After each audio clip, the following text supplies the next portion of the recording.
Ko nas druga oseba zavrne, kaj lahko naredimo, ko nas neka druga oseba zavrne? Kako lahko slišimo ta ne?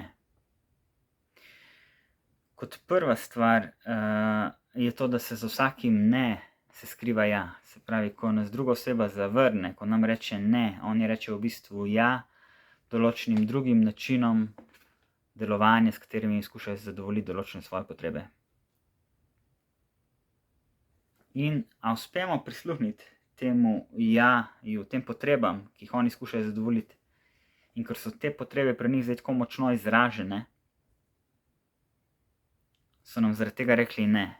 A se uspemo povezati s temi potrebami, ki so pri njih v tisti situaciji tako žive in tako, tako globoko izražene. Mogoče lahko celo na glas imenujemo te potrebe. In potem, kaj lahko naredimo sami s sabo, ker ko nas neka druga oseba zavrne, bo to v nas sprožilo tudi verjetno neko frustracijo, neko bolečino, ker določene naše potrebe niso zadovoljene in mi smo skušali te naše potrebe zadovoljiti v prisotnosti te osebe, do katere smo šli z našo prošnjo. Kaj lahko potem naredimo? Prvi korak je potem ta sočuten zaobjem, ovekovečenje te lastne frustracije, neko žalovanje. Ok, moje potrebe zdaj v tej situaciji niso in ne morejo biti zadovoljene. Dosti boljše, da gremo to obžalovanje, kot da se gremo bičati in obtoževati. Da je z nami nekaj narobe, da nismo vredni, da bi bile te naše potrebe zadovoljene. Lahko preprosto žalujemo, lahko smo preprosto v stiku z jezikom te frustracije, te bolečine. Predihamo to frustracijo, predihamo to bolečino. In nam to žalovanje v bistvu pomaga, da v bistvu še globlje ovekovečimo te naše potrebe in damo vsaj mi veljavo. Čeprav jim ta druga oseba ali pa noben drug na tem svetu ni mogel dati te veljave, vsaj mi ovekovečimo te naše potrebe.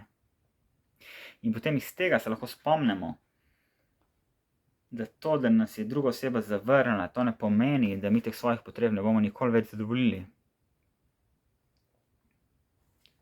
Ne bomo jih mogoče zadovoljili v odnosu do te osebe, ampak se lahko začenjamo v bistvu odpirati nekomu širšemu spektru strategij delovanja, kjer pa te potrebe lahko zadovoljimo. Mogoče bomo celo našli neke druge odnose, druge osebe, druge načine, kjer bodo te naše potrebe še v večji polnosti zadovoljene.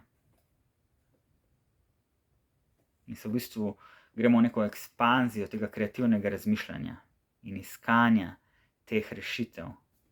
Kaj lahko še jaz naredim, da bi lahko zadovoljil te svoje potrebe? Kako sem lahko tle kreativen? Kaj lahko še vse naredim? Kaj so konkretne prošnje, ki jih imam sebi ali pa drugim osebam, s katerim upam, da lahko zadovoljim te svoje potrebe?